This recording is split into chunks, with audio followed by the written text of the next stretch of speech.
থানার একটি মামলা, এটি হলো ধর্ষণ মামলা। ধর্ষণ মামলার বাদী ছিল লায়লা ফরহাদ, ওরফে ব্লু ফেয়ারি লায়লা নামে পরিচিত। যে ওই মামলাতে আমরা প্রিন্স মামুন বা আবদুল্লাহ আল মামুন নামে যে টিকটকার বা সোশ্যাল মিডিয়ায় পরিচিত, তাকে আমরা অ্যারেস্ট করেছি গতকাল। আমরা সে কুমিল্লা থেকে ঢাকার পথে রওনা দেওয়ার পথে আমরা অ্যারেস্ট করি কুমিল্লা জেলা পুলিশের সহায়তায়, এবং সেই মামলায় আমরা তাকে অ্যারেস্ট করে আমাদের থানা হেফাজতে আছে। আমরা অল্প কিছুক্ষণের মধ্যেই কোর্টে তাকে প্রেরণ করব। এর আগে যার তার নামে মামলা ছিল, আসলে আমরা জানি মারধরের মামলা, যে লায়লাকে মেরেছিল। আসলে আমরা জানি এই মামলায় তাকে আসলে গ্রেপ্তার করা হয়েছিল, কিন্তু সে জামিনে বের হয়েছে। কিন্তু আপনি যে মামলায় গ্রেপ্তার করেছেন, আসলে সেটা কোন মামলা? এই মামলাটি 9 তারিখে থানায় রুজু হয়েছে, ধর্ষণ মামলা। প্রলোভন দেখিয়ে ধর্ষণের একটি মামলা। সেই মামলায় আমরা পরবর্তীতে গ্রেপ্তার করেছি। আগের মামলার বিষয় এখানে নাই। মামলাটি করেছিল কয় তারিখে? 9 তারিখে রুজু হয়েছে থানাতে। প্রশ্ন করো। এবং এই মামলার মানে ফিডব্যাক আসলে কি হতে পারে? এবং গতবারও আমরা দেখেছি যে একটা মামলায় উনি জামিন পেয়েছিলেন, এই মামলায় আসলে ফিডব্যাক কি? আচ্ছা, ধন্যবাদ। মামলার বিষয় হলো আমাদের আইনগত প্রক্রিয়ার মাধ্যমে সঠিকভাবে আমরা তাকে অ্যারেস্ট করেছি, আদালতে তাকে সোপর্দ করব। আদালত এরপরে পরবর্তী সিদ্ধান্ত নেবে। আমরা তাকে জিজ্ঞাসাবাদের জন্য রিমান্ডের প্রেয়ার দিব।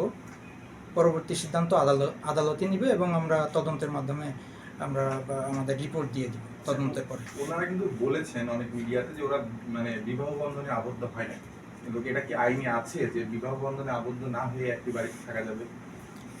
না, বিবাহ ওই সাথে ওর জন্যই তো মামলাটা, সেজন্যই তো হয়েছে। বিবাহ বন্ধনে আবদ্ধ হয়নি, তারপরে তারা একসাথে বসবাস করেছে। এই ধরনের আমরা প্রাথমিকভাবে এই ধরনের বিয়ের প্রলোভন ছিল, হ্যাঁ, তাদের বিয়ের বসবাসের প্রলোভন ক্ষেত্রে ছিল। বিয়ের প্রলোভন ছিল।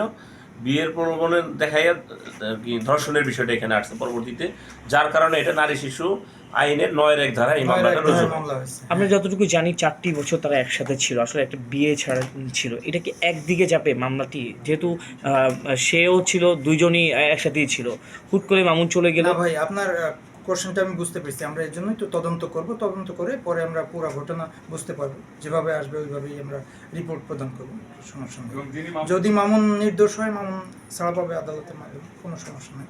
আর যে দোষী হবে তার বিরুদ্ধেই আমরা রিপোর্ট দেব।